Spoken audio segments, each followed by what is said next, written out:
अगर आप एक डिप्लोमा होल्डर हैं और एसएससी जेई 2025 की वैकेंसीज का इंतजार कर रहे हैं या उसकी प्रिपरेशन कर रहे हैं तो इस वीडियो को अंत तक जरूर देखिएगा। एसएससी जेई 2024 में टोटल 1765 यानी 1765 वैकेंसीज आई थी। उनमें से 1320 वैकेंसीज पे डिप्लोमा होल्डर के साथ 2 साल का एक्सपीरियंस का क्राइटेरिया लगाया हुआ था। अब आप मुझे बताइए, आप में से कितने लोग ऐसे हैं जिनके पास डिप्लोमा के साथ साथ 2 साल का एक्सपीरियंस भी है। तो गाइस, आज की इस वीडियो में हम इस एंगल पे बात करेंगे। मेरा नाम है doctor Umashankar Tripathi and welcome to Acumen. SSC जी 2024 से ये 9 डिपार्टमेंट रिक्रूट कर रहे थे जिसमें टोटल वैकेंसी थी 1765।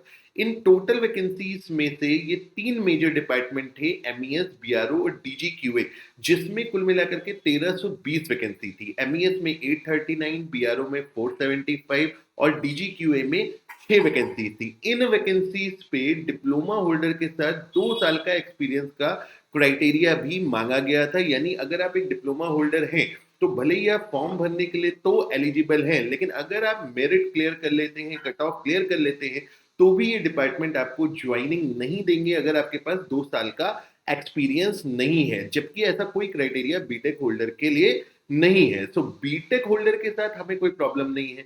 बीटेक होल्डर यहाँ पे अलाउ है, अलाउ होने भी चाहिए, इसमें कोई दिक्कत नहीं। लेकिन डिप्लोमा होल्डर के साथ इतनी बल्क वैकेंसी पे ये 2 साल के एक्सपीरियंस को मांगने का क्या लॉजिक है, ये मुझे समझ में नहीं आता। क्या 2 साल का एक्सपीरियंस होने पे डिप्लोमा होल्डर को आप ट्रेनिंग नहीं कराते हो? तो जब आप ट्रेनिंग कराते ही हैं तो डिप्लोमा होल्डर के साथ एक्सपीरियंस का क्राइटेरिया क्यों है? मतलब अगर एक diploma holder cut off clear कर ले उसके बाद भी उसको ज्वाइनिंग नहीं मिलेगी अगर उसके पास 2 साल का एक्सपीरियंस नहीं हो।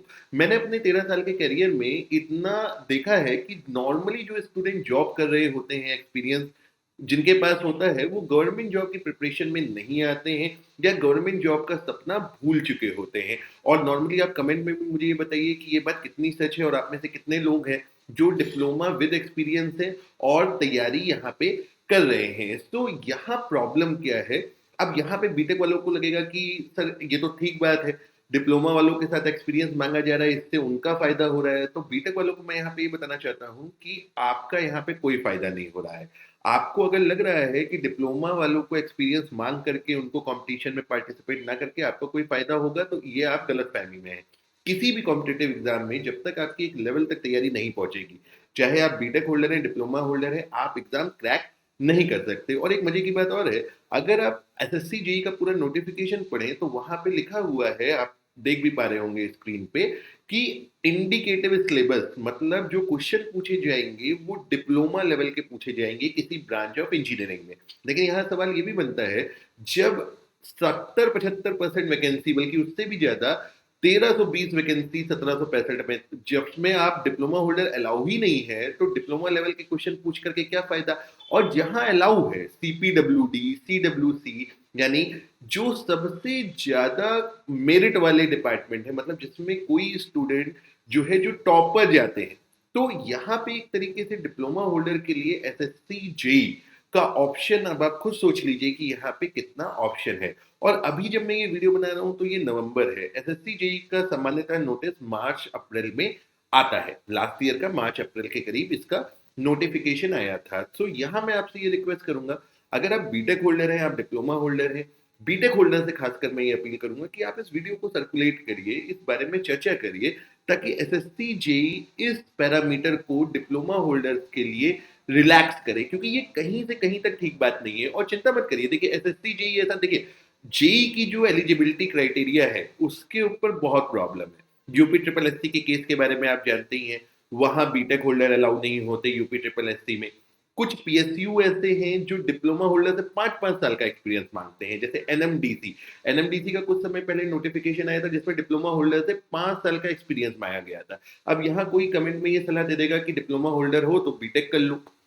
भाई बीटेक तो कर ले। अभी एक और पीएसयू आया था, पीएसएल, पावर ग्रिड कंपनी का, पावर ग्रिड इंडिया लिमिटेड की सब्सिडरी है, उसने तो क्या क्राइटेरिया लगाया कि अगर कोई डिप्लोमा होल्डर ने बीटेक कर लिया, बीटेक तो अलाउ है ही नहीं, लेकिन डिप्लोमा होल्डर अगर बीटेक कर लिया है तो वहां पे उसको भी अलाउ नहीं किया जाएगा। अब जूनियर इंजीनियर की जो वैकेंसी होती है, भाई डिप्लोमा होल्डर के लिए तो देखा जाए तो एक ही तो जो वैकेंसी है वो जूनियर इंजीनियर के लिए ही है। भाई जूनियर इंजीनियर भी अगर डिप्लोमा होल्डर इस तरीके से एलिजिबिलिटी के चक्रव्यूह में फंसा करके उसको वहाँ पे एग्ज़ाम देने का। और दिक्कत की बात ये है, देखिए अगर कोई डिप्लोमा होल्डर सोचा है कि सर बीटेक को हटा दो तो हमारा कट ऑफ क्लियर हो जाएगा, ये सब कुछ नहीं, इसका कोई लॉजिक नहीं है। आप अपनी तैयारी अच्छे से करेंगे, कट ऑफ क्लियर कर लेंगे।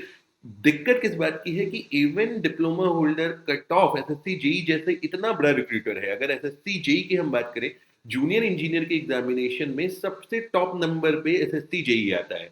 अब जूनियर इंजीनियर की नौकरी भी अगर डिप्लोमा होल्डर इस तरीके से कट ऑफ क्लियर करके भी नहीं ज्वाइन कर पाएगा या उसको नहीं ले पाएगा, तो डिप्लोमा होल्डर कहाँ जाएंगे? तो जूनियर इंजीनियर की वैकेंसी में इस तरीके से डिप्लोमा होल्डर के साथ ये जो किया जा रहा है, ये काफी मुझे अनफेयर लगता है। आप अपनी कमेंट में इस बात को की सलाह दीजिए और कमेंट में जरूर ये बताइए कि आप अगर इस बारे में और भी कोई डिस्कशन चाहते हैं या और कोई भी इंफॉर्मेशन चाहते हैं तो हमें जरूर बताइए।